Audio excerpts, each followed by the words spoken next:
ఇది క్యాబేజీలో కలిపేయడానికి వాడుతున్న సైకిల్ దంచి అంటారు దీన్ని. ఇది ఈజీ ఉంటుంది అన్నట్టు. మనకి రోస్ పెడతాం కాబట్టి మధ్యలో ఫీట్న జగ ఉంటుంది. ఆ జగను ఈజీగా కవర్ చేస్తుంది అన్నట్టు. ఇదో ఇక్కడ చూస్తుందా,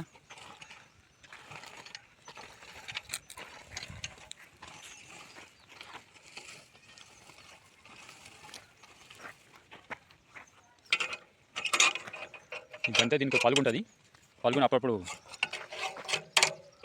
ఇలా పలుగు సేమ్ ఇట్లుంటుంది అన్నట్టు. ఇది పలుగు దీన్ని క్లీన్ చేసుకుంటే అప్పుడు క్లీన్ చేసుకుంటే ఇస్తున్నారు.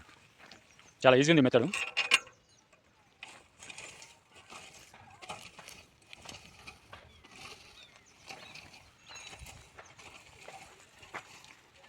మేము ఈ సాళ్ళ మధ్యలో క్యాబేజీ సాలు కానీ ఇంకా వేరే పంటల సాళ్ళ మధ్యలో దీనికి అనుకూలంగా ఉండేటట్టు మాత్రమే నాటుకోవడం జరుగుతుంది.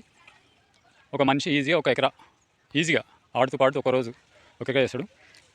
ఈ మధ్యలో కలుపు నివారణ అవుతుంది కాబట్టి మిగిలిన ఏదైతే మొక్కల దగ్గర ఉంటుందో చిన్న చిన్న కలుపు, ఇట్లా మొక్కల దగ్గర మొక్కల మధ్యలో ఉన్నది ఈ చిన్న చిన్న కలుపును మాత్రం ఇదంతా క్లీన్ అయిపోయింది.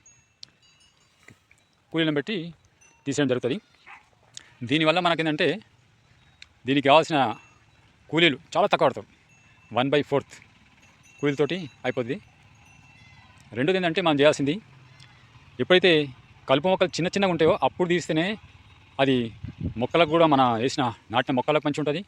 రెండోది మనకు తక్కువ కూలీలతో మాత్రం పని అయిపోతుంది. మనం ఏమాత్రం కొంచెం పెరిగినాక తీస్తే మాత్రం ఎక్కువ కూలీలతో పని చేయాల్సి ఉంటుంది. కాబట్టి ఇది రైతులు ఖచ్చితంగా గమనించాలి ఈ విషయాన్ని. ఎంత